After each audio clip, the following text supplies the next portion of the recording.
Awesome. All right. Hey guys, how's it going? Good. How are you? Doing good. Doing good. All right. We're gonna let people have a few minutes to log in and get going. But we can start chatting and just talk a little bit while we're waiting. So where are you guys situated right now? Where are you calling in from or videoing in from? I'm actually, the interesting part about where I am is I'm located a half block from the site that we're going to be talking about. So I'm right next to Girard Avenue in Brewerytown, in the Brewerytown Fairmont border. So it's very interesting. If you look on the right picture, you can see where I am somewhere in that picture there. Like I could if I zoomed in far enough, could I actually see you in the picture? Maybe just through like a little window in there. Nice. And Jack, where are you coming in from? I'm coming in from the home office today. Again, not too far from there either. 22nd and the Parkway, so was actually up that way this morning and pretty close by. Awesome. What about you? I think yours is the most interesting.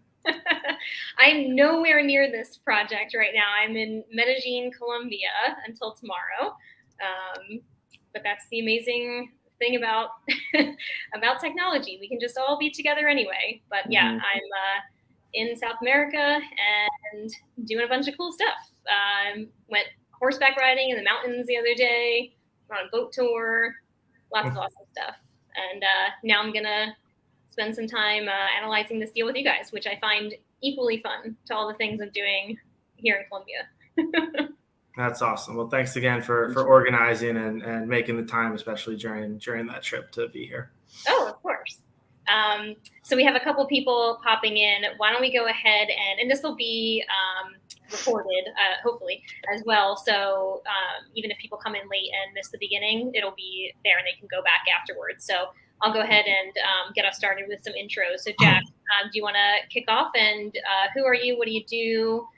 Company, and what's kind of your day-to-day right now? Sure. My name is Jack Cortese, Vice President of D2 Capital Advisors. We are a transaction advisory firm based here in Philadelphia. So what that means is we do debt and equity placement on behalf of other developers, arranging full capital stacks. We do all property types nationwide. We typically arrange about $200 million a year in debt and equity placement. We do a lot of construction financing, a lot of bridge financing, more complex deals. We work with, the full Rolodex of capital sources. So on the lending side, that can be local banks, regional banks, national banks, debt funds, hard money, everything in between. Equity, we work with high net worth individuals, family offices, institutional funds. And then we also do work with, alternative lenders or tax credit investors. So we do a lot of CPACE, new market tax credits, historic tax credits, you name it.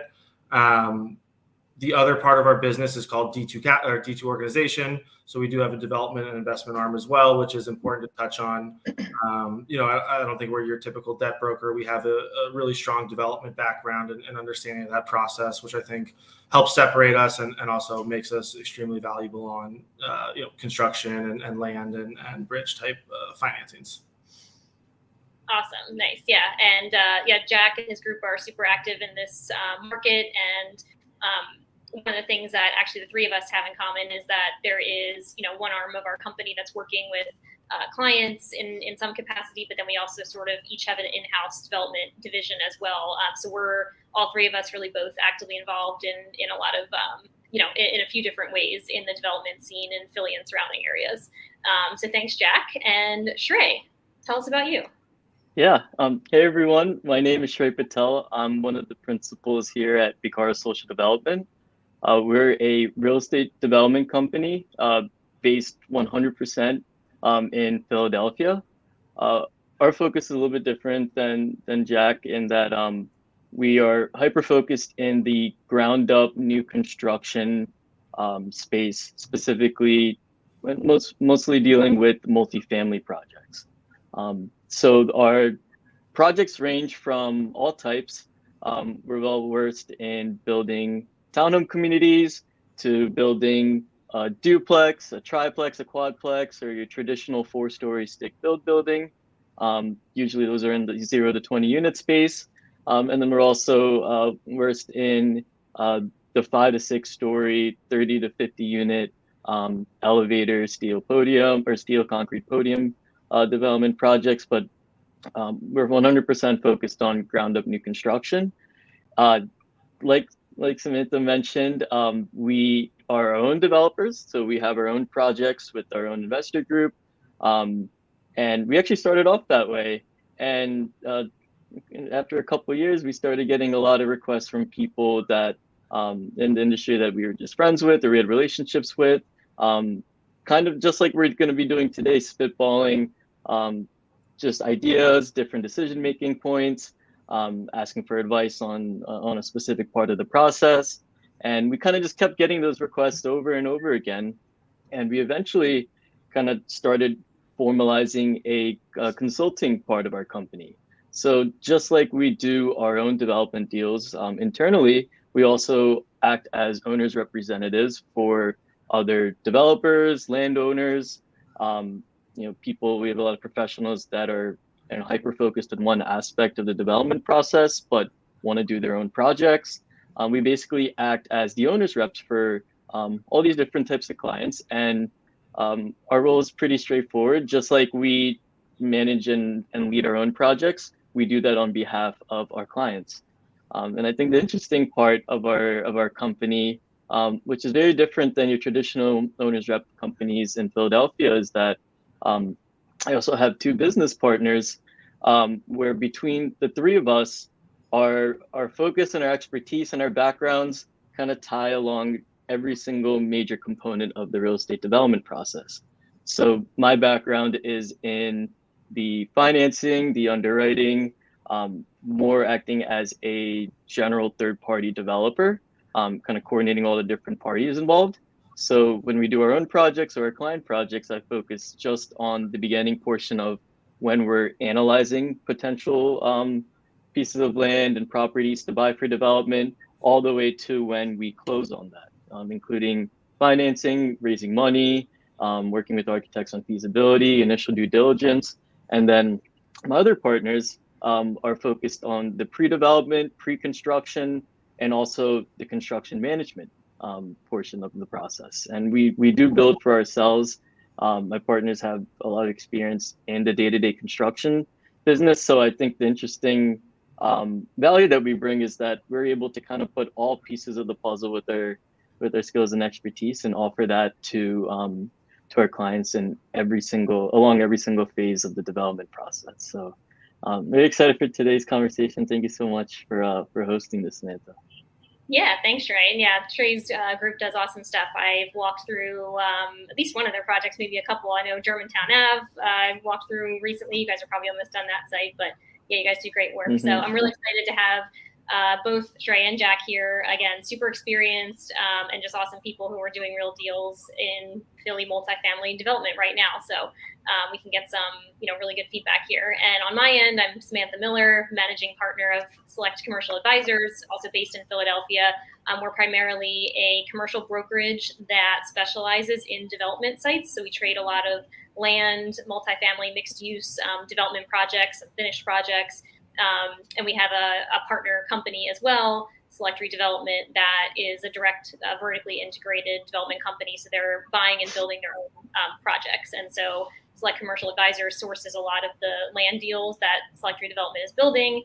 And we also consult and bring deals to other clients that are developing or bring sites to the market for sale that are development sites. So we're a brokerage, commercial brokerage, but we sort of specialize in this multifamily development space in primarily the Philly area. So let's go ahead and get into it. So we're going to just quickly do an overview of this deal that we're going to talk about today, which you might have seen on the first slide. Some awesome shots that Shray, I think you actually got this drone footage, right? Because you're close by to the site. Yeah. And this, for reference, is a recently traded and recently broke ground, a 56-unit project in Brewerytown. It's part of a larger multi-phased project that has a few different components to it. But this one 56-unit piece was just written about in an article recently. The three of us were chatting about it. We think it's a great, great location, awesome type of project that, is in the wheelhouse of what the three of us are doing and looking at every day. So we thought it would be a great example. And we are not the owners of this project or investors in it in any way.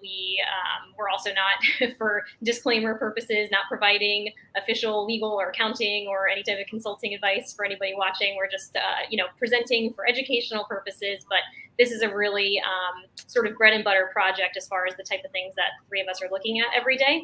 So we thought it'd be great to use as an example, take the high level pieces of info of what's going on here and use it as a way to dive into some numbers and show you guys how we would analyze a real deal like this today, in today's market with how numbers are looking.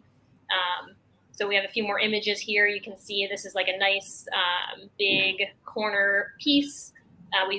Shray has highlighted this section here. This is where the 56-unit portion of the project is going, and then there's some more phases that I think are already zoned as well in the back end here, but we're just focusing on this 56-unit piece, which has a retail ground floor component and then some residential above. So Shray, do you want to go through some of the high level points here? Yeah. As Samantha mentioned, the project is in Brewerytown. It's part of a multi-phase development that's happening, and we're focusing just on kind of that shaded area, which is facing Girard Ave. So this section is zone CMX3, which is commercial mixed use. So CMX3 has a couple components to it, and I'll just go high level of what's allowed. So you're allowed to build 5 times your lot size in your buildable dimensions, and then you also need to provide 3 parking spaces for every 10 residential units that you're going to be providing there. So those are your main constraints with CMX3. There's a lot more nuances, but high level, that's what we're working with. The lot is 180 feet long by 70 in width. It's around 12,500 square feet. Just looking at the site and just on those high level metrics, what we're able to build is a building that's 62,500 square feet, which is 5 times the lot size, which is allowed in CMX3. There's no unit count limit. There's no building height limit, because the unit count is dictated by how much parking we can provide, and the building height is also dictated by you can only build a building that's 5 times the lot size. So however you want to split your heights, it's up to you. So we're just really working with that constraint, and we're kind of expediting this process a bit. So we're assuming here that we looked at the land, we talked to our architect, and what they said was we can fit this type of parking layout and this type of residential layout based on how many parking spaces we can have. So the building as a whole is going to be, the first floor is going to be ground floor commercial. And then it has, I believe, 17 parking spots and 56 residential units above. And, we got so much interest from our architect that he even provided us with some renderings, even though we're just in the feasibility stage. So that's kind of what we're working with. And now we're going to kind of construct an underwriting based on just that high level assumptions that we came up with.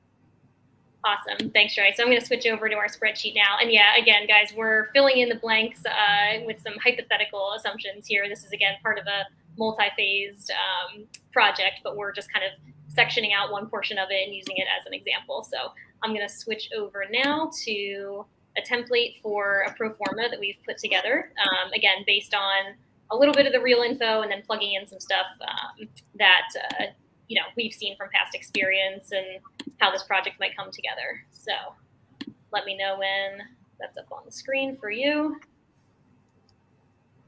Yep, I can see it. Awesome. All right, so like Shray said, we're going to pretend for the purposes of this presentation that we've already got zoning and building permits, or at least we've got the zoning permits, and now, as potential buyers of the site or developers, we are going to go through how we would underwrite this deal. We're going to figure out, starting from the beginning, what our rent roll is going to look like. So based on the number of units that we've gotten approved for, how are we going to design this building? What type of unit mix and breakdown are we going to lay out? What do we think the income could be? And then we're going to basically use that starting point to back out to all the other components of how to underwrite a deal. We're going to go through the construction costs, the financing aspect, and tie it all together to show you how we would evaluate this land deal and what type of considerations that somebody might want to go through and consider as they're putting a project like this together. So again, based on the assumptions that we have, the first place that at least for me, and I probably Shray for you, I like to start is just figure out, based on the unit count that we have, how might we sort of virtually design this building from a perspective of how many units, what square footage, and what kind of income and gross profits do we think we can get here. So tell me a little bit about how you might break down unit count in a pro forma like this for someone brings you a site that's approved for 50 units, it's in Philadelphia. What's your kind of go-to that you're gonna, some assumptions you're gonna make about your unit mix and breakdown? Yeah, so kind of at this point, we've reached out to our architect, and our architect gave us some very rough layouts of how we can kind of carve out 56 units in all the floors that are above the ground floor commercial space, so in 4 floors. So the mix that we have is it's primarily 1 bedrooms, and then also spurred in with a couple of 2 bedrooms, just because we know we're kind of working on each floor plate. And Samantha, if you can go to the right, actually, on the right table. Yep. I'll kind of show you a little bit of how we have to break it down. So if you see on floor 2, we're at 100% coverage, which means we're taking up all the space of the lot there. Typically on any multifamily buildings, you lose space in the hallways and in your lobby, in your circulation area. So you assume that around 75 to 85%, sometimes even 90% is your efficiency on any floor plate. So if you take what does my floor plate look like, and then how much space is lost in my lobby space and my hallways, usually left with 75 to 85% of the space left for units. And if we know we can fit 56 units here, basically we have to see how to break that apart in 4 floors. So the first pass that our architect gave us was saying we can fit 13 1-bedroom units. They're going to be tighter, so they're around 510 square feet. And we could fit 2 2-bedroom units on the second floor that are 825 square feet. And we have a little bit different layouts going above based on what they gave to us. So assuming also here that we only have so much space to work with, but we want to max out our unit count. So we do believe that in this market, and kind of looking at a lot of the analysis of what's out here in this neighborhood, we think that smaller 1-bedrooms that are built well, designed well, and also smaller 2-bedrooms and that are also built well, designed well, can help us be more affordable in our actual rent number, but also allows us to fit more units per floor plan. And so we kind of assume that this is kind of our highest and best use of how we can kind of lay things out in the building after going back and forth with our architect. And that being said, I also want to just say, this happens in a space of 1 to 2 weeks, because you have to move very quickly during this time. So very high level. Yeah, high level. You have to start somewhere, right? And I wanted to highlight, you said highest and best use, which is important to, something important to consider is that that's going to be market specific and zoning specific. So it's not always, like you said, about just squeezing the most number of units into a footprint that you possibly can. Obviously, that would get you most units, potentially the most income, but is that what the market in that area wants? There's other factors to consider, like smaller units might have higher turnover. People don't stay very long in 300 square foot units versus a more standard size. And if we were in the suburbs, certainly our 500 or 600 square foot 1-beds would be really, really small for that market, right? Depending on what suburban market you're in or just other markets in general might have different expectations for what renters are looking for. And you can always design and build whatever you want, but if you want to make sure that you have a good lease up period and that there's absorption for what you're building and there's a demand for it, you want to make sure you're kind of looking at comparable product in the market and seeing what most renters and end users are looking for. And that goes for the residential and the commercial space as well, which, we won't dig too much into the commercial, but if you do like in CMX3, you have the option of doing a commercial ground floor. Actually, I think Shray, for CMX2 zoning, you have to do commercial ground floor. CMX3, you just have the option to, but don't necessarily have to. Is that right? Correct. Yep. CMX3, you have the option. CMX2 and 2.5, it's required for the first 30 feet. Yeah. But for an area like this, if this project happens to be on a main street where there is a lot of ground floor commercial, the highest and best use, and also going with what fits in the context of the area, doing commercial on the ground floor makes sense here. So there's a commercial ground floor component built in here. You'd want to do some research on what price per square foot you think that unit could get. It's going to be, obviously different than looking at your residential, but all of this gets plugged into their pro forma so that we can basically get to the point of saying, how much gross income do we think we can get from this building? We have parking added in here too. In this market, the expectation is you would be paying, I've seen anywhere from $75 to $300 a month, depending on what's, the neighborhood that you're in. But for example, somewhere in the suburbs, that might just be included in the rent with no parking fee. So understanding the market and what all the income generators are and plugging that in so that you can get to that starting point of that potential gross income from the building, that's, where we would start. All right, so I'm going to move over to our land development tab. Any other final thoughts here, Shray or Jack? Any comments that from a lender or investor standpoint might jump out to anybody? No, I think you hit the nail on the head, and the importance of understanding the market that you're in, so you're delivering, balancing a comparable product with also sort of filling a void of what you believe will be successful. Yeah, and Jack, just on that note too, like at this point, if Shray and I are on the acquisitions or the development side of this, and we're just projecting this in the early phases, we want to consider what someone on your team or your clients would be looking at as well, right? We want to pitch something or put together a picture that makes sense, because investors aren't going to just assume any crazy thing we put together is going to be successful. They want to see probably something that makes sense, is in line with their expectations of the market as well, right? Exactly, something that's in line with their experience, what they expect.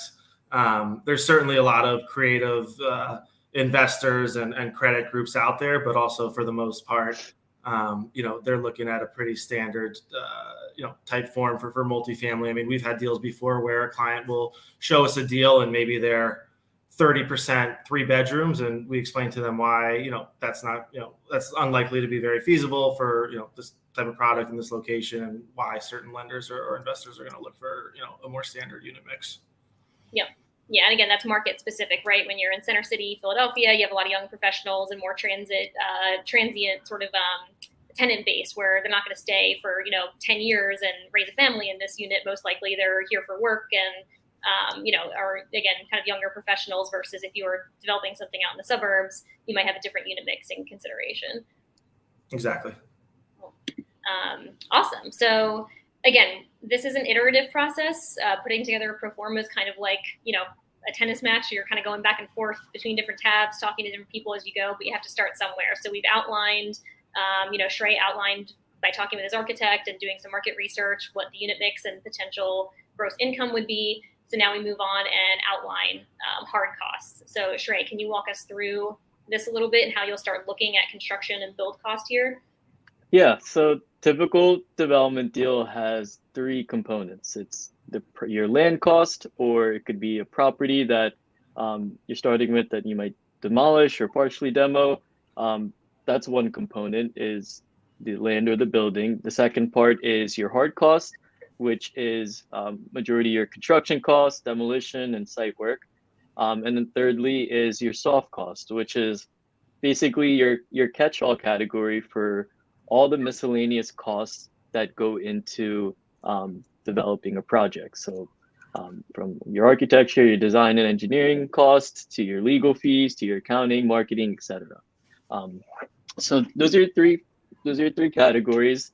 One thing that we like to do when we're going and underwriting a deal, and seeing, based on what we think we can build, what should we pay?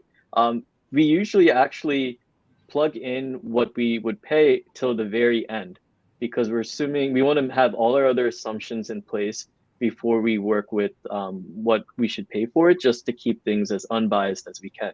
So I usually skip the land part and I go next to the construction costs.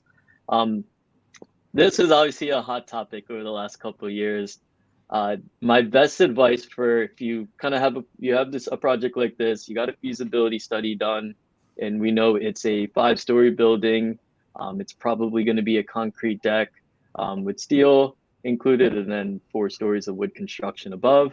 At this point, this is when I go to my business partners, and then I also kind of ask them, and I ask other general contractors, and I kind of crowdsource with everyone of, hey, this is the type of building we have. These are some of the high-level intricacies. It's 3-sided on 3 frontages. It has a lot of windows.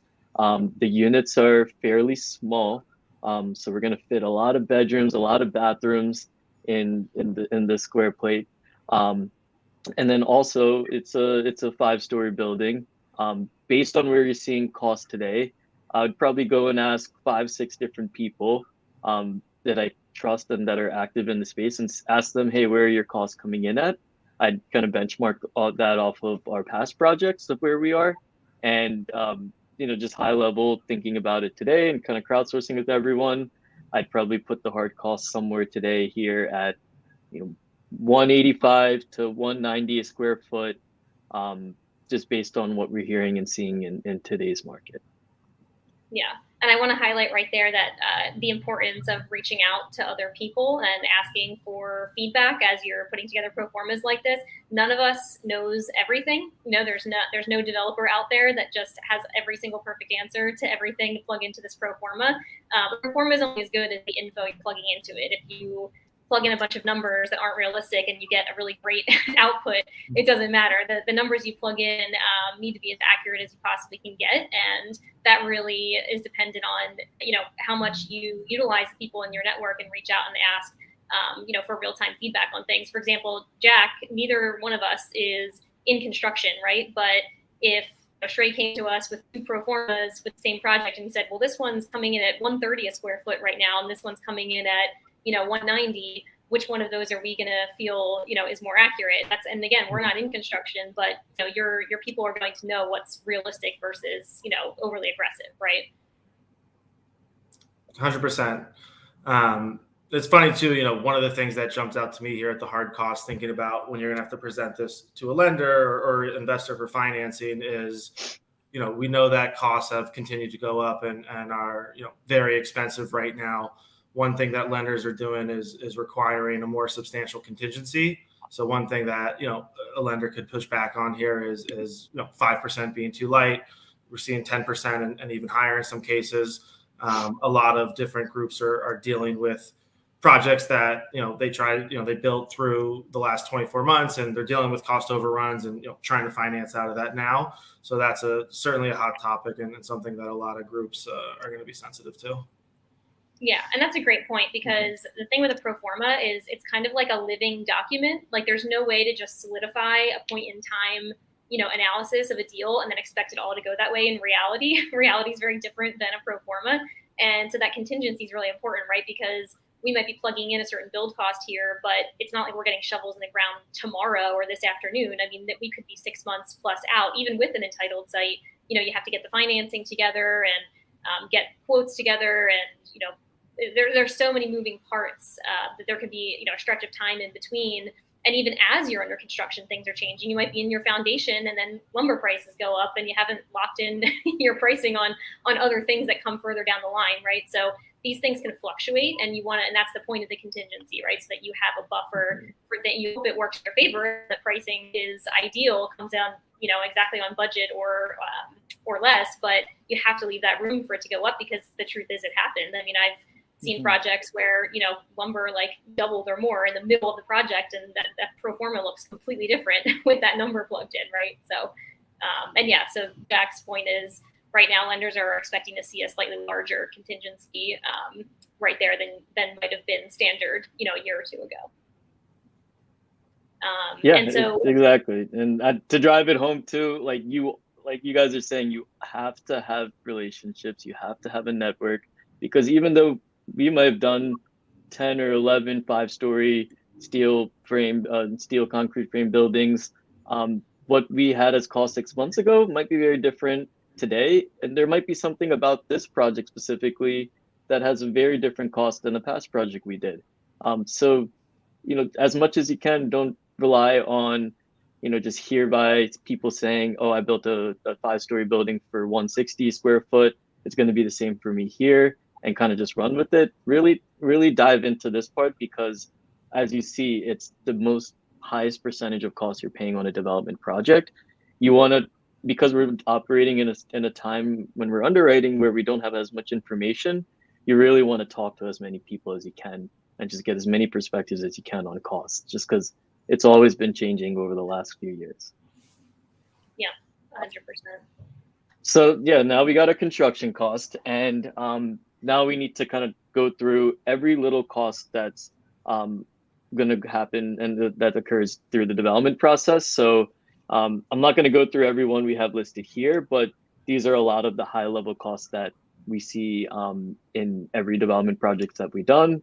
You'll see it's a combination of our permit fees, our architect fees, our attorney fees, marketing and staging, even including a developer fee, depending on how you structure things, insurances for the projects, and then all of the financing costs. I will say a few things with your soft costs. These are costs that we now feel a lot more confident in, and we have good benchmarks for.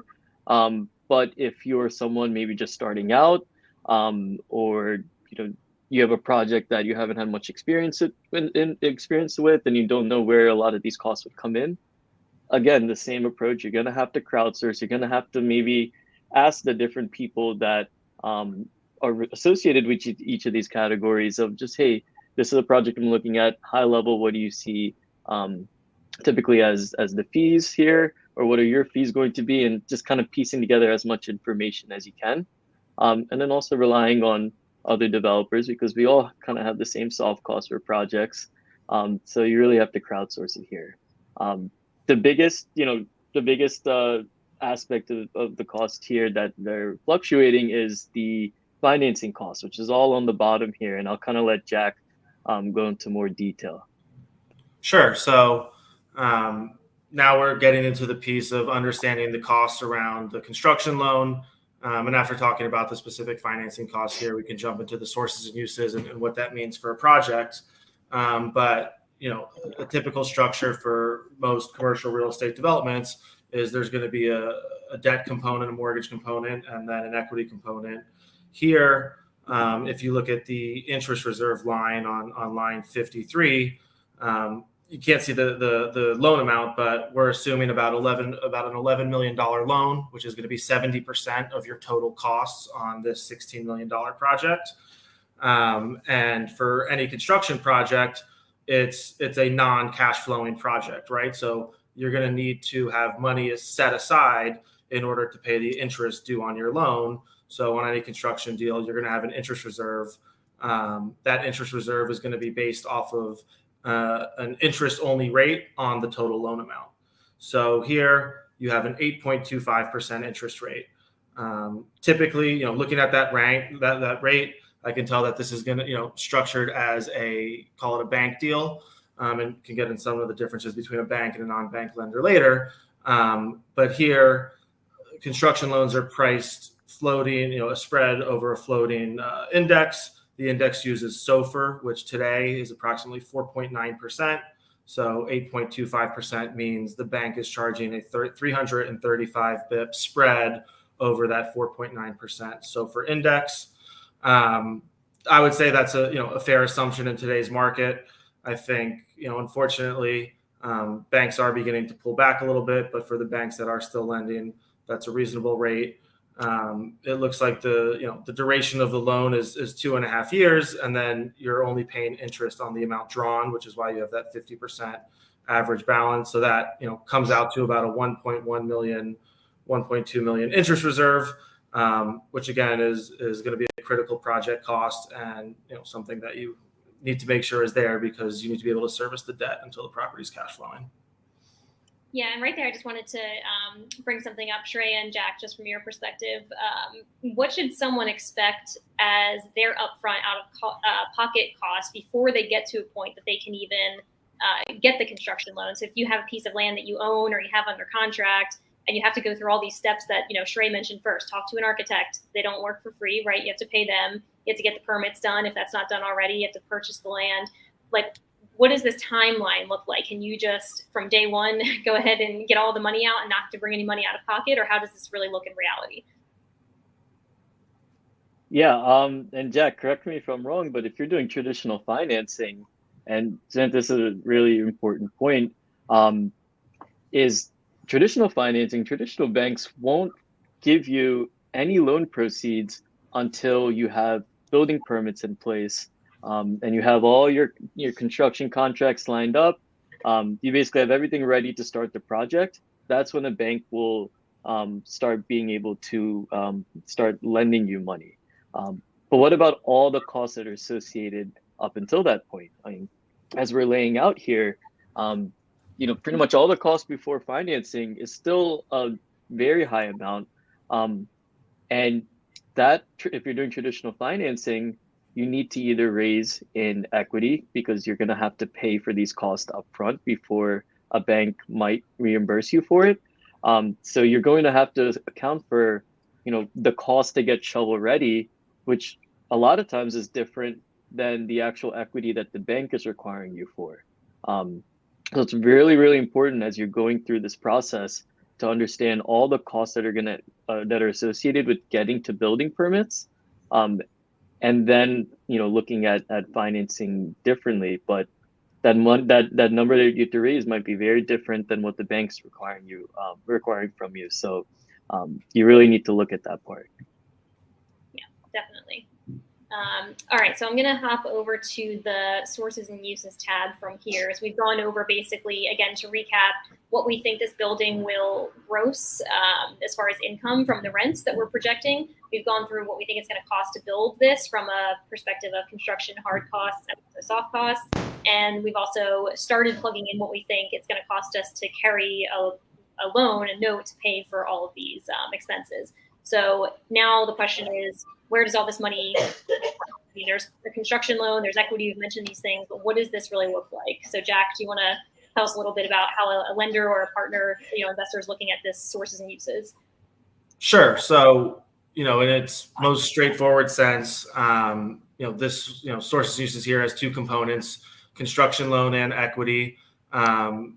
Typically, banks or non-bank lenders will, lend anywhere up to, call it 75% of total costs on a project. In the current market, for a number of reasons, macroeconomic factors, that leverage point is, definitely coming down. Here, we're assuming a 70% construction loan, which, from a leverage point is reasonable. That means the sponsor has to contribute 4.8 million of equity. That can be 100% from the sponsor, or the sponsor can be in, a GP position and raise LP equity to, get to that full amount.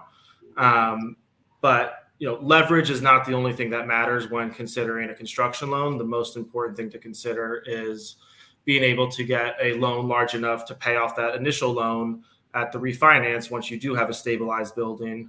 But as a starting point, just thinking about, okay, what's a reasonable request to go out for? The 70% makes sense here. Then we're going to have to do some tests to see, what that works out to on other key metrics that a lender is going to look for, which is going to include DSCR, which is debt service coverage ratio, debt yield, and a few other factors as well. Cool. All right. So we should go over then, and just to highlight that. So what Jack is saying here is there's really 2 points at which, well, there could be multiple points, as Shray mentioned. You might need to raise some equity, first of all, just to get through the initial purchase of the land, zoning, permitting, there's any combination of things that you might just have to bring money, to temporarily, then there's a point at which you're going to get a construction loan and figure out what that debt and equity split looks like. But then ultimately the goal is not to carry any of that, that higher construction, loan interest rate debt, or have all that equity stuck in the deal forever. You want to exit via potentially a sale, but usually in a deal like this, it's going to be a refi to hold the property and collect cash flow over some number of years. So your next financing point here, next exit is the refinance. So let's go over to that tab, and Jack, if you can tell us a little bit, and we'll bounce back and forth here on how this comes together at the end of the day on a refinance loan. Yeah, I think helpful to scroll down a little bit there, and then to the NOI. So you're looking at, year one NOI about $1 million, and increasing as the project goes on. I think it'd be helpful to go to the refi calculation tab, and then sort of show the different ways to think about it, and sort of some stress tests that we do here. So one is sizing the refi loan, based on LTV, loan to value. The other one is based on DSCR, debt service coverage ratio. Again, 75% LTV is sort of the general standard. Again, and today that's coming down a little bit, and then 1.25 DSCR is what most lenders are going to look for on an exit. Some will be okay with 1.2 or below. And again, because interest rates are such a challenge right now and so high, we're seeing some leniency on the DSCR, but not much. So again, here, this model contemplates a 5.5% cap rate and a 5.5% permanent rate on the exit. I would argue that that's going to be too aggressive. Again, we sort of touched on the index rate being 4.9% right now. So, you're talking about a 60 bip spread over that. Although rates should come down in 2 years, you need to give yourself a little bit more cushion. So I would have a more conservative underwriting rate of maybe 6.5%. And you can see what that will do to the refi proceeds, which again, right there, you're at an $11 million loan, $11.5 million loan based on your construction loan, which is about 11.4. So you'd be coming, out of pocket with equity at the refi, which is, definitely something you don't want to do. Yeah. I wanted to pause right there just to define where we're starting up here. So LTV, loan to value, this is going to be based on what the appraised value of the finished building, right? So we're looking at the projected income, or at the time of refinance, hopefully you've leased up the building and have a real rent roll and real income to show. And that income minus the expenses is going to generate your net operating income, your NOI. And then an appraiser is going to look at that and look at what other similar buildings in the area have traded for and what cap rate those traded at, and basically assign that cap rate to your building and come up with a valuation. And that's what Jack is saying here. The lender is going to base how much they will give you on the refi on that appraised value and that appraised cap rate. They'll give you 75% of that amount. So just wanted to clarify where that's coming from. And one of the more common questions I get is, well, how do you figure out the cap rate? And it's just one of these kind of back and forth things where after a while, if you know an area, you sort of know what the going cap is, and cap rates are going up right now. So we had this at 5.5% based on probably the last couple of years in this neighborhood. It would come in somewhere around there, maybe. But what do we think? We probably want this a little bit higher right now to be conservative, right, guys? Yeah, I would agree with that. 6.25, even if you want to be conservative. But I think the important consideration is, historically for many years, you build a project and you're refining into a lower interest rate. And really, what the scary thing right now is, and especially for groups that have built the last 24 months, is they're now refining into a higher interest rate environment, and that's why you're seeing early signs of distress, either on values or refinance proceeds coming in lower. So sponsors are looking for alternative sources of financing to put in their capital stack, whether that's CPACE, gap equity, pref equity. That's something we're working with a number of clients on right now, and is a very real-time experience going on. Yeah, 100%.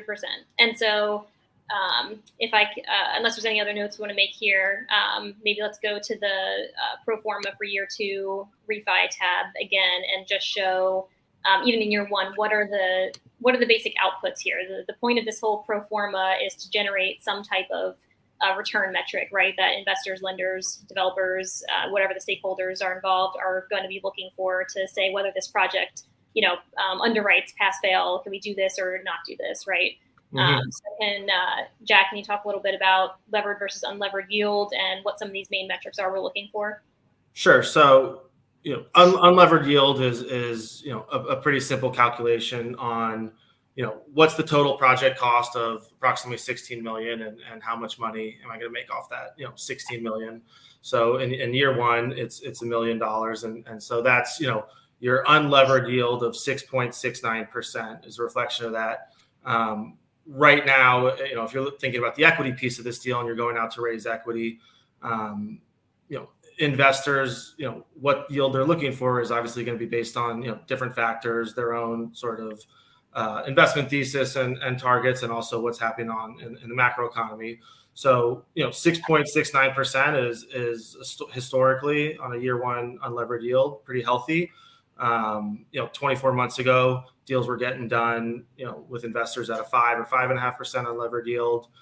Beginning and sort of later part of 2022, it was 6 or 6.25. We have a number of equity deals in the market right now, and investors are really looking for a 7% unlevered yield or higher, and that's just a function of risk appetite and what they can go make on call it a non-risk asset like a treasury.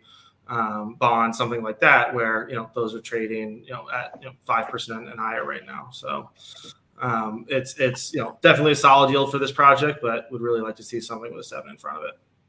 Yeah, for sure. And so like Jack said, investors are always going to be looking for different things and have different considerations, what they're looking to get out of a project. But the good thing about a pro forma when you're in this early phase is you can sort of play around with things to figure out, what are the main levers in this, in these calculations? What are the main levers in this pro forma that can generate different returns and results here? And of course, you want to be realistic and not just plug in, starry-eyed numbers and hope that it works out. But if you get to this point where, you see a return and you want to play around with numbers, this is the time to do it. And I think, Shray, we talked a little bit earlier, and also Jack, what are some of the things right now that somebody might want to, look at or consider here? What are the main levers that are driving this return? Yeah, I'd say so. Say what we just went through is all the costs associated with the project. What are the typical financing terms that we would get? And now what is our net operating income? And we saw here that if we're just considering our return on cost, which is our NOI divided by our total development cost, we're at 6.7%. As a developer, and if there's anything you take away from this presentation, this is one of the key points, is that unlevered yield is one of the most important metrics to look at as you do this underwriting. And typically, as a rule of thumb, the historical people have been saying is that you want to be at least 1% to 2% higher than that area's market cap. Cap meaning what the building is trading at. So if we're saying that, we think this area will trade today at a 6% cap rate, really I want to be at a 7 to 8% unlevered yield, or my build to cost needs to be closer to 7 to 8%. So if I see 6.7 here, and this, keep in mind, this doesn't take any effect of financing. This is purely just what is my cost versus what am I making on the building. I need to be way higher. So I either need to have my costs lower, or I need to bring my income higher. So those are the kind of 2 points that I would look at. Yeah, just to piggyback on that, and Shray brings up a great point about what's called the developer spread. Another way to think about it is if 6% is the market cap rate, why if I can go buy a building that's already existed and cash flowing and get a 6% yield, why am I going to go through all this trouble to build one for a 6.7% yield, which is where you really want to get to that, 7 or 8% number. And again, in its most simplest form, how do you impact that number? Well, there's two ways. You can either reduce costs or you can make more money. So, it sort of comes down to what's within your control and what's reasonable and what costs you can control to make this project work for you. Yeah. And let's play around with that for a second here. So let's pretend, we could figure out how to get the cost down, right? And, I've talked with Shray before. There's definitely some ways in which even, looking at a few of the same types of projects, same developers, two different buildings with the same number of units could be built very differently, right? They could be using, a different design, different layouts that could really drastically drive up or down your hard costs. So, I think we're at a point in this pro forma where that might be about as low as you could get on a project, but let's just say, for argument's sake, that you could get this cost down, right? And a lot of this is driven by the fact that this is a 5-story building, right? We have steel. Maybe if this was a smaller building and with just stick frame, like let's just see what happens if you bring this hard cost down to 165, right? And maybe that was, a price that this could be built for a couple of years ago. I just went from 180 to 165, and now I'm up to a 7.25 unlevered yield, right? I didn't change anything else in the pro forma, just $15 a square foot on the build cost, and that basically got us almost where we want to be, right? So this is kind of not saying that we could get it done for that price, but this is where you start to understand how the different levers impact your returns here. Mm-hmm. Yeah, and I would also say, say you kind of put back the construction costs where you're at there. And as a developer, I went through this in depth. I looked at it many, many times. I'm very confident that the cost to build this is going to be here. This is kind of where when we were talking about in the beginning, we always back into a land price. So if I'm very confident that I think this is the cost I want to be at, and I am going to be at, well, then the only place to reduce costs now is either bringing down your land price. So we might say here, we can't offer 1.6. It's going to have to come down. I guess, let's see what pricing would do to make this deal work. So let's drop it in half, right? So again, we've changed nothing else. We went back up to our projected hard costs, but we dropped the land value in half, but dropped the purchase price in half. And now we're back up to 7%. And again, at the 1.6 million, we were at a 6.25, 6.4. 6.7. Yeah, so that made a large impact. And what if we drop it even more down to, $500,000? Now we're at a 7.3, and that really starts to make an impact, right? And this is the the impact that a couple of small numbers can make. And even just to illustrate one last piece here, and Jack, you've seen this happen in real time over the past year. If we were to adjust our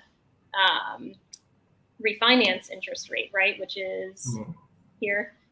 What would a project like this probably be able to expect to refi at maybe a year or two ago? Would you expect they'd be able to get? Back when interest rates were at historic lows, you could be 4%, say, 2 years ago. 4%. Again, we're back up into the higher sixes, right? So we didn't quite get to a place where it's over 7, but it's higher than it was when we had it at a 6.5, right?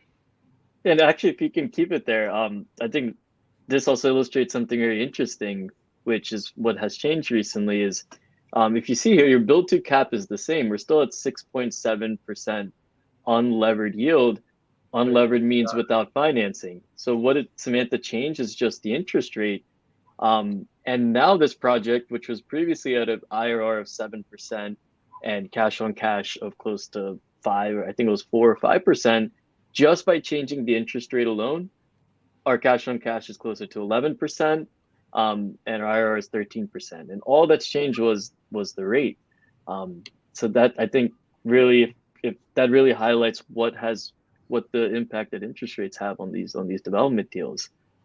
Yeah, and sorry for what we were talking about unlevered, but yeah, so the cash on cash return here is showing you the returns, once you add financing in, and what's the return on the equity invested in the deal. So when I just put that refinance loan back at 6.5, we can see that we're at a 5% return here, meaning 5% on the equity. But if I was to change that back down to 4%, then we're up to basically double the cash on cash return just by a 200 basis point or 250 basis point spread in the refi interest, right? Mm-hmm. And again, sort of, bringing it all together here, what this says to me and really shows is obviously interest rates are something that are not in the developer's investors' control. Neither are construction costs to a certain extent, and those are both at very high levels right now. But that investor or seller, the only thing they can control is what they're willing to invest in the property and what that purchase price is or what they're going to sell it for. And so I think this is a great illustration of what's happening in the market right now. Is you're seeing values come down because of these impacts. You're seeing a lot of local developers here and I'm sure across the nation who purchase development sites at high prices with low debt, and now they can't pencil those projects to build. So what does that mean? They're ultimately gonna have to sell them at a lower value. So this is a development deal that shows that. I think the same is true on any cash flowing multifamily asset that was purchased high leverage at peak prices with all-time low rates that might have been a acquisition bridge loan or a value add play that has maturing debt in the next year or two, and now they have to refi that maturing high leverage debt into a higher interest rate environment, which means they're going to have to bring equity to the table, which they may or may not have, which will create a selling opportunity and a lower value eventually for investors out there that are looking to pick up distressed deals in the near future. Yeah. And two questions from viewers. One I think was answered earlier, but someone just wanted to confirm back from the beginning, like where this deal came from. Just to reiterate from the beginning, if you chimed in after we did the intro, that this is kind of a hypothetical scenario. We aren't the owners of the deal, but this is a real deal that was published about. It's in Brewerytown and is being constructed. It was purchased a couple years back before rates went up. So we're sort of taking the basic framework of the deal that is, a real active deal in the market, but we're kind of plugging in today's numbers and some hypothetical assumptions to work through pro forma. So just wanted to answer that question. And then also for both of you guys, someone asked, how do you think about cap rate versus IRR? Which metric is more important? Shray, yeah, I can start this one and I'll wear my developer hat here. I think cap rate versus IRR, as we see here and as we just pointed out, if nothing about the project changed from a cost or income standpoint, just our interest rate changes can drastically affect the IRR.